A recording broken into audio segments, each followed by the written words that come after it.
देखो, जब किसी बड़ी फिल्म का नाम सामने आता है तो अक्सर हम ये सोचते हैं कि सब कुछ प्लान के मुताबिक हुआ होगा, लेकिन हकीकत में पर्दे के पीछे की कहानी बहुत अलग होती है। इस फिल्म के साथ भी ऐसा ही हुआ। इसमें कई बड़े नाम आखिरी वक्त पर पीछे हट गए और वजह सिर्फ डेट्स और पैसों तक सीमित नहीं थी, बल्कि ईगो, पोजीशन, क्रिएटिव सेटिस्फेक्शन जैसी गहरी बातें जुड़ी हुई थी। और सबसे चौंकाने वाला नाम आता है जावेद अख्तर का। जिस फिल्म के पहले पार्ट में उन्होंने संदेशे आते हैं जैसा अमर गीत लिखा, उसी फिल्म के सीक्वल को उन्होंने साफ मना कर दिया। उनका कहना था, अगर मेकर्स पुराने हिट गानों को ही रीमेक करके दोबारा बेचने की सोच रहे हैं तो क्रिएटिव बैंकरप्सी है। जावेद अख्तर ने साफ कहा कि वह अपनी कलम को पीछे की तरफ नहीं ले जाना चाहते हैं। उन्हें नई कहानी के साथ नए गाने लिखने में ही विश्वास है। उनके लिए यह सिर्फ एक फिल्म नहीं बल्कि एक रचनात्मक ईमानदारी का सवाल था। इसके बाद दूसरा नाम आता है आयुष्मान खुराना का। जी हाँ, आयुष्मान खुराना, जो इस फिल्म को लगभग साइन करने ही वाले थे, लेकिन जैसे जैसे चीजें साफ होती गई उन्हें महसूस हुआ कि सनी देओल जैसे बड़े सुपरस्टार के साथ एक मल्टी स्टारर फिल्म में उनका किरदार शायद उतनी अहमियत नहीं दे पाएगा जितनी वह उम्मीद कर रहे थे। देखो, आयुष्मान हमेशा अपनी फिल्मों में स्ट्रॉन्ग प्रेजेंस और क्लियर पोजीशन के लिए जाने जाते हैं, और यहीं उन्होंने अपनी जगह को लेकर इनसिक्योर फील किया।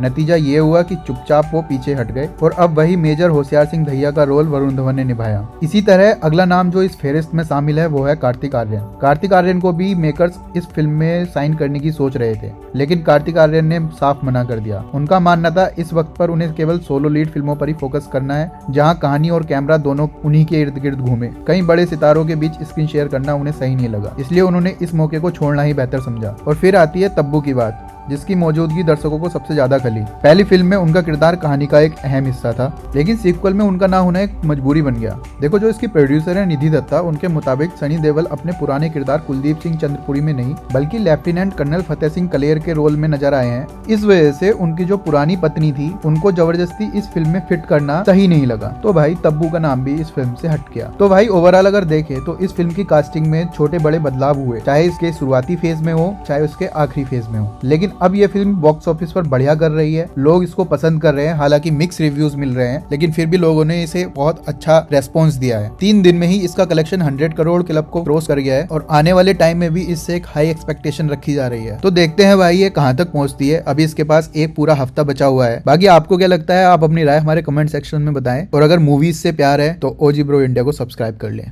जय हिंद।